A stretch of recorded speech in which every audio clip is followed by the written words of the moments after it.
இந்திய அரசும் இந்தியமும் திராவிட அரசும் திராவிடமும் இணைந்து தமிழ்நாட்டின் 38 மாவட்டங்களுக்கும் ஒவ்வொரு ஆகச் சிறந்த பரிசை வாக்களித்த மக்களுக்கு தந்து கொண்டிருக்கிறார்கள். அப்படி ஒரு மிக பெருமைப்பான ஒரு பரிசை பொக்கிஷத்தை இந்த மதுரை மண்ணுக்கு, மதுரை மாவட்டத்திற்கு இந்த திராவிட அரசு, திராவிட மாடல் அரசு அளித்திருக்கிறது என்றால் பாருங்கள் அன்பு மக்களே, தமிழகத்தின் முதல் பல்வேறு பெருக்க கோலமாக அறிவிக்கப்பட்ட இந்த அரிட்டாபட்டி சற்றேறக்குறைய 5000 ஆண்டுகள் தொன்மை வாய்ந்த கற்கரை கோயில்கள், பெரும் பெரும் கற்மலை குன்றுகள், 7 மலை குன்றுகள், ஏறக்குறைய 22 ஏரிகள், 200க்கும் மேற்பட்ட குளங்கள், 800 ஆண்டுகால நீர்நிலைகள் பாதுகாக்கப்பட்ட இந்த மண்ணை 4000 ஆண்டுகளாக, 3000 ஆண்டுகளாக, 2500 ஆண்டுகளாக, 2000 ஆண்டுகளாக இருக்கிற பிராமி எழுத்துக்களை கொண்ட கல்வெட்டுகளை கொண்ட 2000 ஆண்டுகளாக சமண படுக்கை கொண்ட மலை படுகை கொண்ட இந்த பகுதியை சூறையாடுவதற்கு இந்த பகுதி மதுரை மண்ணின் மகத்தான மகளை இயற்கை அன்னை கொடுத்த அந்த அற்புதத்தை இந்த திராவிட அரசும் ஒன்றிய அரசும் சிதைத்து வன்புறவு செய்வதற்குத்தான் இந்த டங்ஸ்டன் சுரங்கத்தை இங்கே அவர்கள் ஏற்படுத்த துடிக்கிறார்கள். யாருக்கப்பா கவலை? யாருக்கு கவலை இருக்க முடியும்? என் அன்பு மக்களே, இந்த உலகம், இந்த பூமி பந்து ஒருபோதும் தீயவர்களாக கட்டுப்போவதில்லை. மாறாக எல்லா தீயவற்றையும் வேடிக்கை பார்த்து செல்லும் நல்லவர்களாக இந்த பூமி பந்து கெடுகிறது என்கிறார் மார்ட்டின் லூதர் கிங். அப்படி வேடிக்கை பார்த்து செல்வதற்கல்ல, நாதியற்ற இனத்தில் என்ன நடந்தாலும் கேட்பதற்கு நாம் தமிழர் இருக்கிறது என்ற ஒற்றை நம்பிக்கை தான் இந்த மக்களுக்கு நாங்கள் அளித்திருக்கிறோம். வேறொன்றுமில்லை. இதுல வர்றாரு, அத்தாப்பட்டி சுத்தி உள்ள எல்லா கிராம பஞ்சாயத்திலும் தீர்மானம் நிறைவேற்றாங்க. மரியாதைக்குரிய பத்திரத்துறை பதிவுத்துறை அமைச்சர் அவர்கள் மூர்த்தியும் வர்றாரு, கையெழுத்து போடுறாரு. தீர்மானம் எப்பா நீங்க ஊராட்சி மண்டல தீர்மானத்தை போட்டு, ஐயா மரியாதைக்குரிய மந்திரி பெருமக்களே, நீங்கள் தென்னிந்திய பசுமை தீர்ப்பாயத்தில் ஒரு ரிட்டு போடுங்கள், சுப்ரீம் கோர்ட்டில் வழக்கு போடுங்கள். இனி தமிழ்நாட்டில் இனி எந்த சுரங்கங்களுக்கும் அனுமதி இல்லை என்று மரியாதைக்குரிய முதலமைச்சர் சார்வார் அவர்களே, ஸ்டாலின் அவர்களே, நீங்கள் ஒரு சட்டமன்றத்தில் தீர்மானம் ஆயிட்டுங்கள். போதும், நீங்களும் பண்ணாதீங்க. எங்களோட கத்துறோம், அதிகாரமற்ற பிள்ளைகள் தருவோம் கத்துறோம். இப்போதோட சரியான அனுமதி இல்ல. சரியான ஒரு டாடா ஏசு குட்டியானி ரெண்டு தான் பேசக்கூடிய ஒரு நிலைமை. தமிழன் போராடுவதற்கு முடக்கப்படுகிறான் என்றால் இந்த நிலம் வேற ஒரு கையில் ஆட்சி அதிகாரத்தில் இருக்கு. அன்பான மக்களே, சூழலியல் பல்வேறு பெருக்கம் திருவள்ளுவர் காலத்திலிருந்து, பூமி தோன்றிய காலத்திலிருந்து பேசிய ஒரு இனக்கூட்டம் இருக்கிறது என்றால் அது நான் சார்ந்த தமிழர் இனக்கூட்டம் தான் பல்வேறு பெருக்கத்தை பேசிக்கொண்டு இருக்கிறது. இது செதஞ்சிச்சுன்னா இங்க ஒண்ணுமே இருக்காது, செதஞ்சா ஒண்ணுமே இருக்காது. ஈஸ்டர்ன் காட்ஸ்ல மிக முக்கியமான மலை குன்றுகள், செயற்கை நீருற்றுகள், ஊரணிகள், குளங்கள், இது அத்தனை பாதுகாக்கப்பட்ட ஒரு பல்வேறு பெருக்கம் நிறைந்த பகுதிதான் இந்த அரியாபட்டி. ஏறக்குறைய 2015 ஹெக்டேர் நிலம் அவன் டாக்குமெண்ட்ல வச்சிருக்கிறான். அவன் எடுக்க போறது 6000 ஹெக்டேர் நிலம். 6000 ஹெக்டேர் நிலத்தை அவன் எடுக்க போறான் டாக்குமெண்ட்ல. யாருக்கு போற அந்த நிலத்தை எடுத்து கொடுக்க? அகர்வால். யாரப்பா அவன்? குஜராத் பார்ப்பன பணியா முதலாளி. யாருக்கப்பா எங்க நிலத்தை தார வார்த்து, யார் தாலி அத்தை, நீ அவனை பணக்கார ஆக்குவதற்கு நீ வேலை செய்கிறாய்? யார் இதை கேட்பா?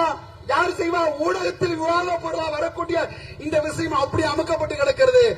ஒன்று நினைவு கொள்ளுங்கள், அண்ணன் சீமான் வருவதற்கு முன்னால் இந்த நிலத்தில் நீ ஆட்டம் போட்டாய்.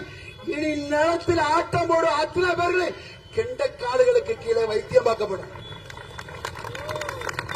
எத்தனை நாள் உங்கள் துயரத்தை நாங்கள் தாங்கி நிற்பது? ஒரு சைடு மக்கள் மீது கோபம் வருகிறது. காரணம் என்ன? அறியாமை. அன்பு மக்களை, விடுதலையின் முதல் படியால் விழிப்புணர்வு தான். அதை தான் இத்தனை ஆண்டுகளமாக நாம் தமிழர் கட்சி இந்த நிலத்திலே செய்து கொண்டிருக்கிறது. இனியும் செய்வோம். மக்களை திரட்டி, மக்களை படையாக்கி, தமிழருக்கு ஒரு பெரும் படை இருக்கிறது, அரசியல் அதிகாரம் கொண்ட ஒரு படை இருக்கிறது என்ற நம்பிக்கையை வைத்துக் கொண்டிருப்போம். நீங்களும் தமிழர், நானும் தமிழர். இந்த நிலத்தை பாதுகாக்க ஒன்றாக கைகோர்ப்போம் என்று கூறி விடைபெறுகிறேன். நன்றி, வணக்கம். நாம் தமிழர். இந்த மண்ணில் இருந்து எதை எடுத்தாலும் நாம் தமிழர் கட்சி எதிர்த்து போராட்டம் நடத்திக்கிட்டே இருக்குது. எல்லாருமே அதை கேட்கிறாங்க, என்னப்பா எதுவுமே எடுக்க கூடாதுன்னா என்னதான் எடுக்கிறது? இந்த மண்ணில இருந்து என்ன மேல வருமோ அதை எடுத்து பழச்சா போதும் அப்படின்னு சொல்றதா நாம் தமிழர் கட்சியோட வளர்ச்சி. அதனாலதான் மண்ணுக்குள்ள இருந்து எடுக்கிறத தடுக்க நினைக்கிறோம். மண் இல்லாம இங்க ஒண்ணுமே நடக்க முடியாது. இந்த மண்ணை சார்ந்த மக்களுக்கு அதோட வளர்ச்சியை கொண்டு போய் கொடுக்கணுங்கதான் நாம் தமிழர் கட்சியோட முதல் கொள்கை.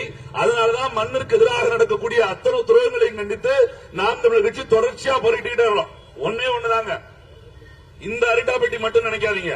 ஒவ்வொரு தேர்தல் முடிவரும் ஒவ்வொரு பகுதியை கண்டுபிடி. ஏற்கனவே மீத்தேனுக்காக நம்ம தஞ்சாவூர்ல போராடணும், ஈத்தேனுக்காக எங்க போராடணும், நியூட்டன் அணு உலைக்காக தேனியில போராடணும், ஸ்டெர்லைட்டுக்காக தூத்துக்குடியில போராடணும். ஒவ்வொரு காலகட்டமும் போராடிக்கிட்டே இருக்கோம். யாருக்கு எதிராக போராடுறோமோ அவங்களே ஆட்சியில் வந்து உட்கார்ந்துகிட்டே இருக்காங்க. மறுபடியும் ஒரு இடத்துல போராடிக்கிட்டே இருக்கோம். அப்ப நாம யோசிக்க வேண்டியது ஒண்ணுதான். நடு ரோட்ல இருந்து போட்டா அது சத்தம், சத்தம் போடுற நாம சட்டமன்றத்தில் போய் போட்டா அது சட்டம். நாம சத்தம் போட்டுக்கிட்டே இருக்கணுமா இல்ல சட்டம் போடணுமா அப்படின்னு யோசிச்சு பாருங்க. சத்தம் போட வேண்டியெல்லாம் சட்டம் போட்டுக்கிட்டு இருக்கான், சட்டம் போட வேண்டியெல்லாம் சத்தம் போட்டுக்கிட்டு இருக்கோம். அப்ப எதை செய்யணுமோ அதை செய்ய மறுத்து விட்டு இப்படி ஒரு வாங்கி பிடிச்சு கத்தி கத்தி கத்தி பிரயோஜனம் இருக்கா? எங்க அண்ணன் அங்க இருந்து சின்னதாளா கொஞ்சமா பேசி கொடுங்க, கொஞ்சமா என்ன பேசுறதுக்கு அவ்வளவு பேர் இருக்கும். ஆனாலும் என்ன பிரச்சனை? எவ்வளவு தூரம் மண்ணின் மைந்தி மண்ணின் மகள் பேச்சு போறவங்க 95% இருக்கு இந்தியா முழுமைக்கும். அங்க எடுக்காத சென்சன் 5% இருக்கிற இந்த தமிழ்நாட்டில் இந்த தென்மாநிலத்தை ஏன் எடுக்க நினைக்கிறான்? இங்கதான் இடிச்சா போய் ஆட்சியில் இருக்கான். எதுக்கும் மண்டை ஆற்ற மங்கடி மண்டை இங்கதான் ஆட்சியில் இருக்காங்க. அவனுக்கு அதை பத்தி கவலை. டங்ஸ்டன் என்னன்னு கேளுங்களேன் ஸ்டாலின். முதல் டங்ஸ்டன் சொல்லிடுவாரா? என்ன சட்டத்தை சிரிச்ச மாதிரி வச்சிருக்காங்க.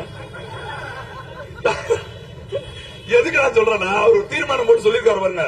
நான் முதலமைச்சரா இருக்க வரைக்கும், துணை முதலமைச்சரா இருக்கும் போதே என்ன வேலை பார்த்தேன் எங்களுக்கு தெரியாதா? கையெழுத்து போட்டு விட்டு தெரியாம போட்டு விட்ட மன்னிச்சு விட்டு. நம்ம ஆளுல மாதிரி மன்னிப்பு கொடுக்கிற பரமாத்மா யாரும் கிடையாதா சாமி? கர்த்தாவே அவ்வளவு மன்னிப்பு கொடுத்தாரா இல்லையா? கேட்ட உடனே மறுபடியும் ஓட்ட போட்டு அவரையும் முதலமைச்சர் ஆகிட்டாங்க. நீங்க யோசிச்சு பாருங்க. இப்படி ஒவ்வொரு முறையும் ஒரே ஒரு தார்மீக மன்னிப்புன்னு ஒரு வார்த்தைக்கு முடிச்சிருவாங்க.